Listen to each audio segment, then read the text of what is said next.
Hello दोस्तों, आज की ये video BSc first year mathematics की है, जिसमें हमारा बीएससी फर्स्ट ईयर मैथमेटिक्स की हम बात करें तो हमारा पहली बुक चल रही थी अलजेब्रा एंड टेक्नोमेट्री। उसमें हमने कॉम्प्लेक्स नंबर करा दिए थे। फिर उसके बाद में हमने ग्रुप थ्योरी स्टार्ट की थी, जिसमें हमने ग्रुप, एबेलियन ग्रुप सारा कुछ करा दिया था। तो आज हम ग्रुप की कुछ इंपॉर्टेंट प्रॉपर्टीज जो कि पेपर में बहुत ज़्यादा आती हैं और बहुत छोटी छोटी प्रॉपर्टी हैं, वो आपको पता होनी चाहिए और उनको किस तरीके से प्रूव करते हैं उनको समझेंगे। ठीक है, तो देखिएगा। तो आज का जो टॉपिक है हमारा some important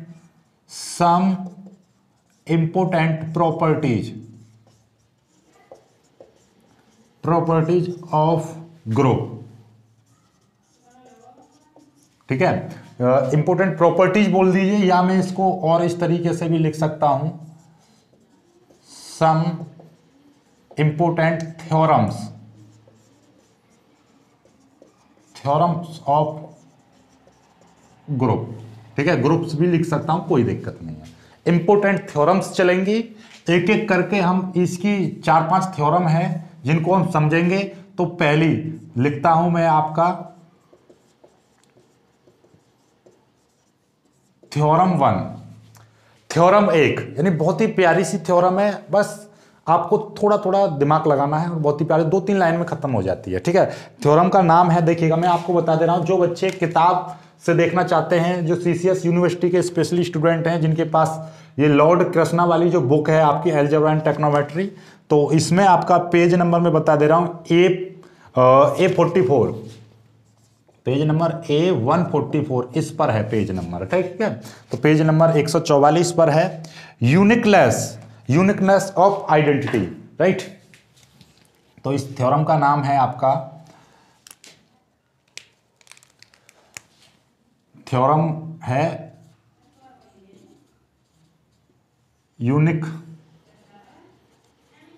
uniqueness of identity. ठीक है, ये है यूनिकनेस ऑफ आइडेंटिटी। राइट, चलिएगा, इस थ्योरम का पूरा नाम है आपका, ये क्वेश्चन इस तरीके से आता है। क्वेश्चन में आपको बता दे रहा हूं क्वेश्चन किस तरीके से आएगा।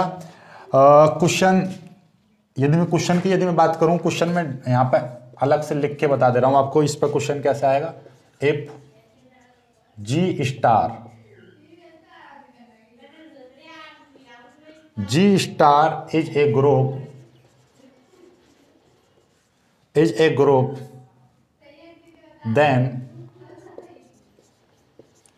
then the identity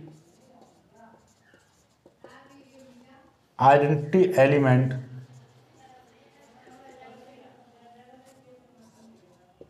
of G is unique. ठीक है, ये है आपका, समझ पा रहे बातों को। देखिएगा, ये कह रहा है if G star is a group then the identity so that identity of a group is unique. ठीक है, या so that the identity of a group is unique, इस तरीके से, या क्वेश्चन इस तरीके से आ सकता है, सो that the identity of a group is unique. ये तो ये 2 क्वेश्चन है, इस तरीके से क्वेश्चन आ सकता है आपका। If G star is a group then the identity of a group so that ये जरूर आएगा, then so that the identity element of a group G is unique। ठीक है, उसका मतलब क्या, ऑफ ए ग्रुप, G का मतलब क्या, ग्रुप। तो so that the identity element of G हो गया। ये क्वेश्चन इस तरीके से आ सकता है, if G star is a group then so that the identity element of a group G is unique। ठीक है, या question so that the identity of a group is unique, यानी कि आइडेंटिटी जो होती है वो यूनिक होती है, किसी भी ग्रुप के लिए यूनिक हो सकती है या यूनिक है, ये आपको सिद्ध करके दिखाना है। यूनिक का मतलब ये है, सपोज दैट कि आपके पास कोई एक जी इस तरीके से सेट दे रखा है, जैसे कि -2 -1 0 1 2 इस तरीके से आगे तक दे रखा है। तो हम जैसे आइडेंटिटी की जो प्रॉपर्टी क्या होती है, एग्जिस्टेंस ऑफ आइडेंटिटी ग्रुप के लिए प्रॉपर्टी क्या होती है कि भैया फॉर ऑल हमारे पास ए ई दो एलिमेंट है जो कि जी से लिए गए हैं, तो इस ए के साथ इस एलिमेंट को मैं ऑपरेट करूं तो ये एलिमेंट जो का त्यों आएगा, तब हम कहेंगे ई क्या है, आपका आइडेंटिटी एलिमेंट है, इस तरीके से कहेंगे। तो क्या मैं ऐसा इस जीरो को इस जीरो के साथ में ऑपरेट करूं तो क्या आइडेंटिटी आ सकती है, जीरो बिल्कुल आ सकती है। जैसे कि हमारे पास जीरो में हम प्लस करें जीरो को तो जीरो आएगा, ठीक है, या मैं 1 में मल्टीप्लाई करूं 1 की तो 1 आएगा। तो मतलब क्या है, जो प्लस की आइडेंटिटी होती है वो जीरो होती है और आपका मल्टीप्लाई की जो आइडेंटिटी होती है 1 होती है, क्योंकि 1 ही एक ऐसा एलिमेंट है जिसको किसी के साथ भी ऑपरेट कर दो, किसी भी एलिमेंट के साथ ऑपरेट कर दो मल्टीप्लीकेशन में, तो वो एलिमेंट ज्यों का त्यों रहेगा। जैसे 4 में मल्टीप्लाई 1 की करूंगा तो 4 रहेगा, 5 में मल्टीप्लाई 1 की करूंगा तो 5 रहेगा, 6 में मल्टीप्लाई 1 की करूंगा तो 6 रहेगा। यानी कि तो 1 क्या कहलाएगा, आइडेंटिटी एलिमेंट कहलाएगा। यानी कि 1 एक ऐसा एलिमेंट है जिसके साथ किसी के साथ भी इसकी मल्टीप्लाई कर दो तो वो एलिमेंट चेंज नहीं होता है। तो ये मल्टीप्लिकेशन की आइडेंटिटी क्या होती है, 1 होती है। मल्टीप्लिकेशन की आइडेंटिटी 1 होती है, जबकि ध्यान से समझ लेना गुणा की जो आइडेंटिटी होगी, यानी कि मल्टीप्लाई की जो आइडेंटिटी होती है वो आपकी 1 होती है, जबकि प्लस की आइडेंटिटी यानी कि एडिटिव आइडेंटिटी कितनी होती है, यानी 4 के साथ में मैं 0 को जोड़ूंगा तो 4 आएगा, 5 के साथ में मैं 0 को जोड़ूंगा तो 5 आएगा, 6 के साथ में मैं 0 को जोड़ूंगा तो 6 आएगा।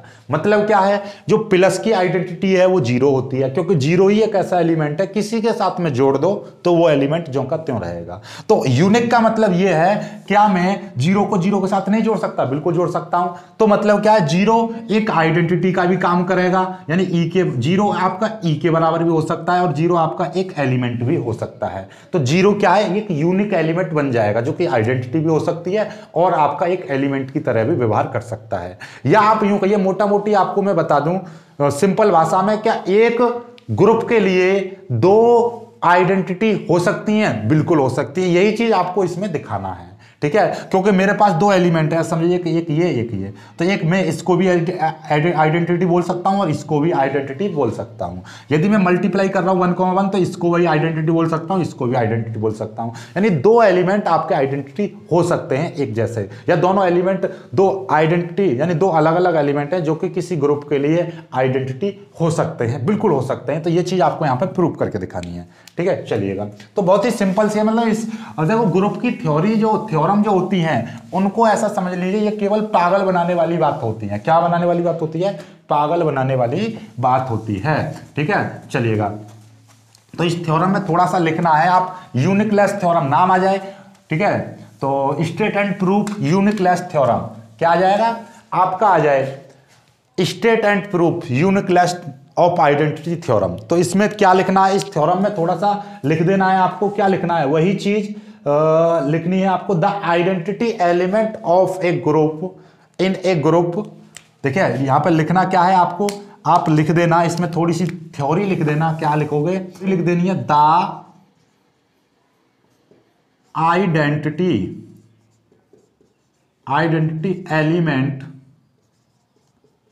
Element in a group G is unique, ठीक है। मतलब क्या, the identity element in a group G is unique, यानी कि जी में एक आइडेंटिटी एलिमेंट क्या होता है, यूनिक होता है। ये आपको, और यहां पे प्रूफ भी लिख दीजिए। अब इसका प्रूफ कैसे लिखोगे, देखिएगा प्रूफ, देखो इसमें स्टार लेकर चला है ऑपरेशन, यहां पे मैं स्टार कुछ भी ऑपरेशन नहीं लेकर चल रहा हूं, कोई भी ऑपरेशन होता है, प्लस हो सकता है, माइनस हो सकता है, गुणा हो सकता है, भाग हो सकता है, स्टार हो सकता है, कोई भी, ठीक है। तो यहां पे मैं आपका कोई भी ऑपरेशन नहीं लूंगा, डायरेक्ट करूंगा। तो मैं लिखूंगा यहां पे सपोज या let G be a group, and e star, e dash कर दे रहा हूं, e and e star, e dash with 2 elements of group G, यानी कि जी के कोई 2 एलिमेंट्स हैं, G e dash with the two elements, two identity element, identity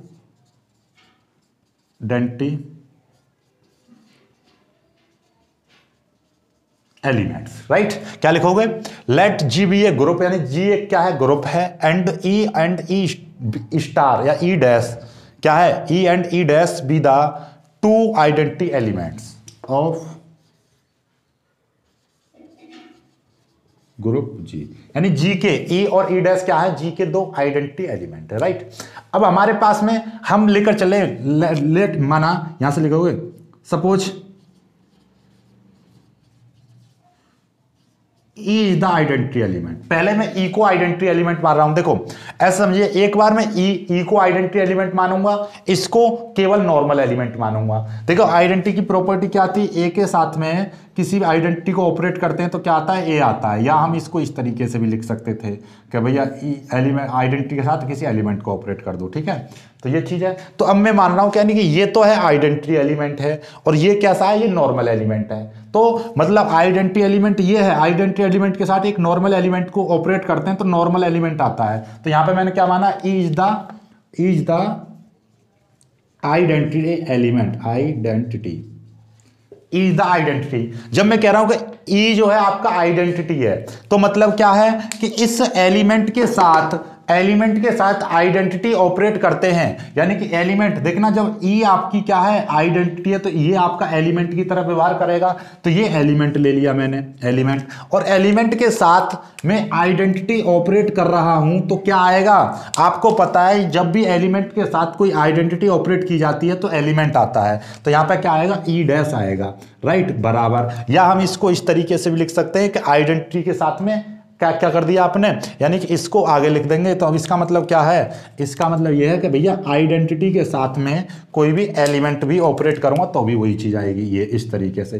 तो ये समीकरण एक, समझ पा रहे बातों को? यानी कि जो ई डैश है, देखो यहां पे ई को आइडेंटिटी माना है मैंने, तो ये आपकी आइडेंटिटी है और ये क्या? नॉर्मल एलिमेंट है। तो जैसे ए के साथ ये ए क्या है? कोई एलिमेंट है। जैसे मैं मानता हुआ था ना कि for all a is the element a belongs to G, यानी कोई भी एक एलिमेंट है, और जी ई क्या है आपका? यहाँ पर आइडेंटिटी एलिमेंट है। अब दूसरे शब्दों में मैं यहां से दूसरी बात, इसको तो मिटा दे रहा हूं मैं, ठीक है, इसको मैं मिटा दे रहा हूं, राइट। देखिएगा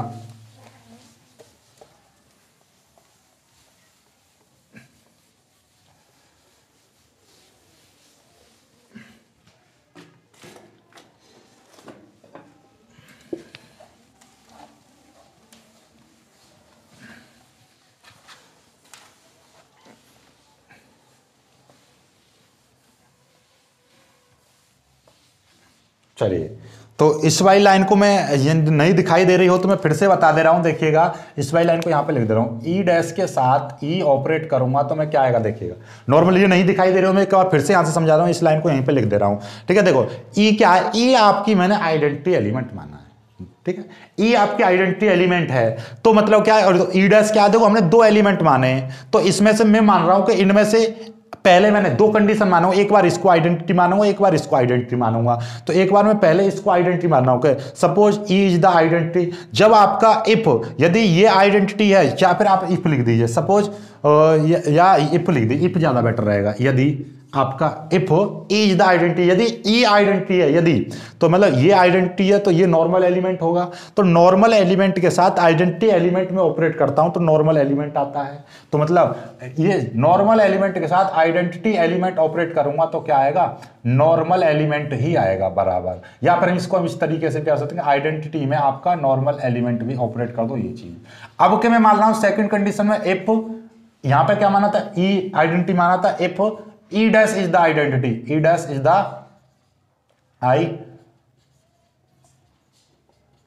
आइडेंटिटी। यदि मैं मान रहा हूं अब के, अभी ये हमने क्या है? ई डैश नॉर्मल एलिमेंट माना था, अब के मैं किसको मान रहा हूं? ई डैश को आइडेंटिटी मान रहा हूं। जब ई डैश को आइडेंटिटी मान रहा हूं तो ये आपका नॉर्मल एलिमेंट की तरह व्यवहार करेगा। तो नॉर्मल एलिमेंट के साथ मैं किसी भी आइडेंटिटी एलिमेंट को ऑपरेट करता हूं तो क्या आता है?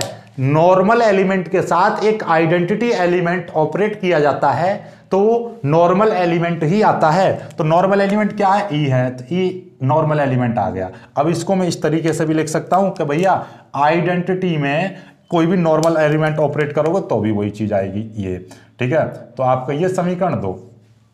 तो समीकरण 1 व समीकरण 2 से आपको क्या दिखाई दे रहा है? आप लिख दोगे फ्रॉम इक्वेशन 1 एंड इक्वेशन 2। देखिएगा सिंपली आपको दिखाई दे रहा है क्या, देखिएगा ई डैश, देखिएगा ई डैश, ये दोनों दिखाई दे, ई डैश बराबर ई डैश। तो मतलब इन दोनों समीकरणों से आपको क्या मिल रहा है कि भैया ई बराबर ई डैश, ई बराबर ई डैश। मतलब क्या है कि यानी कि दोनों आइडेंटिटी क्या है? बराबर हैं। तो मतलब क्या, जैसे कि मैंने लिया था कि भैया जीरो में आप जीरो जोड़ोगे तो क्या आएगा? जीरो आएगा। तो मतलब ये एक एलिमेंट है, ये आइडेंटिटी है। अब मैं कह रहा हूं कि भैया ये आइडेंटिटी है और ये एक एलिमेंट है, इसके साथ जोड़ोगे तो भी जीरो आएगा। तो मतलब क्या है कि दो अलग अलग आइडेंटिटी लोग हैं, उनको मतलब क्या है कि वो दोनों के मान बराबर ही आएंगे, यानी कि अलग अलग नहीं हो सकते। तो मतलब एक आइडेंटिटी यानी एक ग्रुप के लिए दो आइडेंटिटी संभव हैं, लेकिन उनके जो मान है वो बराबर आएंगे। क्या आएंगे? दोनों के मान बराबर आएंगे। तो बराबर आ गया, यही चीज आपको प्रूव करनी है। तो मतलब क्या लिख दोगे? मतलब आइडेंटिटी इज यूनिक, ठीक है। तो लिख दोगे hence identity is unique, hence identity is unique। समझ में आ गई बात? एक बार मैं फिर से बता दे रहा हूं आपको, यूनिकनेस का मतलब क्या है? The identity element is a group in a group is unique, यानी कि किसी भी ग्रुप में जो आइडेंटिटी एलिमेंट होता है वो एक ही होता है, यानी कि एक ही होगा। किसी भी ग्रुप में जो आइडेंटिटी एलिमेंट होगा वो क्या होगा? एक ही होगा, यानी कि आपका यूनिक होगा। मतलब क्या है? आप ये सोच के चलो कि दो तीन हो सकते हैं, बिल्कुल दो तीन हो सकते हैं, लेकिन दो तीनों का मान भी आपका बराबर ही आएगा। जैसे अब हमने इसको प्रूव करने के लिए हमने माना कि let G be a group, G क्या है? एक ग्रुप है, and e dash be the two identity elements of a group G, यानी कि ये ई और ई डैश आपके दो एलिमेंट्स हैं। अब हमने क्या माना है कि हमने पहले माना है कि ये आपका आइडेंटिटी एलिमेंट है, ये आपका नॉर्मल एलिमेंट है। तो नॉर्मल एलिमेंट के साथ आइडेंटिटी एलिमेंट ऑपरेट करते हैं तो नॉर्मल एलिमेंट आता है, ठीक है। या फिर हम इसको मतलब आइडेंटिटी के साथ नॉर्मल एलिमेंट ऑपरेट कर दो, बात तो वही है। जैसे कि मतलब आइडेंटिटी की प्रॉपर्टी यही थी ना कि भैया ए बराबर ई ए, ये चीज थी, ठीक है। तो वही चीज आएगी। अब हमने दूसरी condition, if E dash is the identity, हमने माना कि यदि अब के ई डैश आइडेंटिटी है तो क्या मानोगे? तो ई यानी कि इस एलिमेंट के साथ इसको ऑपरेट करोगे तो मतलब क्या आएगा? नॉर्मल एलिमेंट के साथ आइडेंटिटी एलिमेंट ऑपरेट कर दो तो नॉर्मल एलिमेंट आता है। ये चीज और ये चीज समझ में आ गई बात? इन दोनों समीकरण से आपको दिखाई दे रहा है कि भैया ई डैश बराबर क्या है? ई है। तो ई डैश इस समीकरण में रख दो, समीकरण यहाँ पे लिखो, समीकरण 1 व 2 से देखो दिखाई दे रहा है ना, ई बराबर है ई डैश ई, तो ई इतना ले लिया, इसकी जगह पे मैंने ई डैश रख दिया। तो मतलब क्या है? ई बराबर ई डैश, सिंपल सी बात है, ये आ जाएगा दोनों समीकरणों से।